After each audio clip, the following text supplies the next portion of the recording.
दोस्तों, आप डायबिटीज़ के पेशेंट हैं या आपकी फैमिली में कोई डायबिटीज़ के पेशेंट हैं, तो ये इन्फॉर्मेशन आपके बहुत काम की हो सकती है। अभी हाल-फिलहाल में गवर्नमेंट ने और एक कोर्ट ऑर्डर ने बहुत ही कॉमन डायबिटीज़ की गोली जो होती है, उस पर बैन लगा दिया है। आप ये चेक कर लीजिएगा कि ये गोली कहीं आप भी तो खा नहीं रहे। और इस गोली के अंदर क्या है, इस गोली में कॉम्बिनेशन है 3 दवाइयों का, मेटफॉर्मिन, पायोग्लिटाजोन और ग्लिमपिराइड।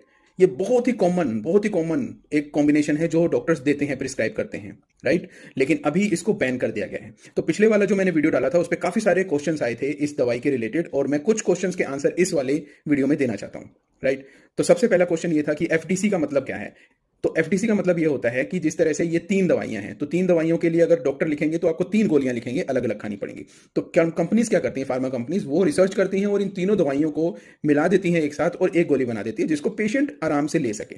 उससे क्या होगा, 3 दवाइयाँ नहीं लेनी पड़ेंगी, 3 गोलियाँ अलग-अलग नहीं लेनी पड़ेंगी और एक ही गोली में 3 दवाइयों का असर हो जाता है। लेकिन अब गवर्नमेंट ने इसे बैन क्यों किया?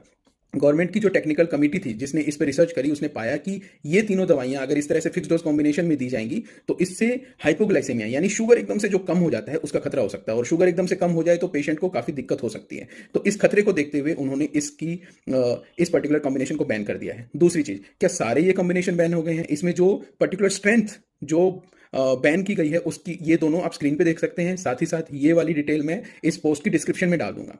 इसके साथ ही कोर्ट की जो ऑर्डर जो है उसका एक लिंक मैं डाल दूंगा, जिस पे आप जाके खुद देख सकते हैं। एंड इसके अलावा जो न्यूज़ में जो पर्टिकुलर इंफॉर्मेशन आई है उसका भी लिंक मैं डाल दूंगा।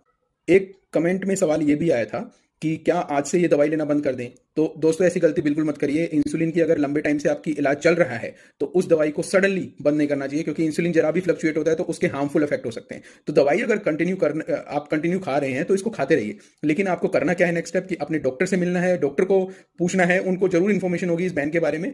तो आप उनसे पूछिए, वो आपकी इस मेडिसिन के बदले में ये अलग अलग मेडिसिन देनी है या कोई दूसरा कॉम्बिनेशन शुरू करना है, वो आपके डॉक्टर बेस्ट डिसाइड कर सकते हैं। तो वो डिसाइड करेंगे, वो आपको दवाई जरूर दे देंगे सही, और अकॉर्डिंगली डॉक्टर के हिसाब से आप आगे अपनी ट्रीटमेंट जो है कंटिन्यू कर सकते हैं। तो ऐसी कोई टेंशन लेनी या घबराने वाली बात नहीं है कि बैन हो गई। अगर ये बैन हो गई तो डायबिटीज़ की बहुत सारी मेडिसिन आज के टाइम में अवेलेबल हैं और आपका इलाज प्रॉपर तरीके से चलता रहेगा। बस आपको खुद दवाई चेंज नहीं करनी है, किसी के बोलने पर चेंज नहीं करनी, सिर्फ और सिर्फ डॉक्टर से मिलकर प्रोफेशनल सलाह के बाद ही चेंज करनी है। जो वो लिख के देंगे वही यूज़ करनी है। तो आई होप ये इन्फॉर्मेशन दोस्तों आपके काम की है। ज़्यादा से ज़्यादा लोगों तक इसको शेयर कीजिए ताकि लोगों को पता रहे कि कौन सी चीज़ बैन हो गई है, और ये मोस्ट कॉमन मिलने वाली जो पर्टिकुलर गोली है अगर ये बैन हो गई तो इसके बदले में अब आगे वो क्या कर सकते हैं।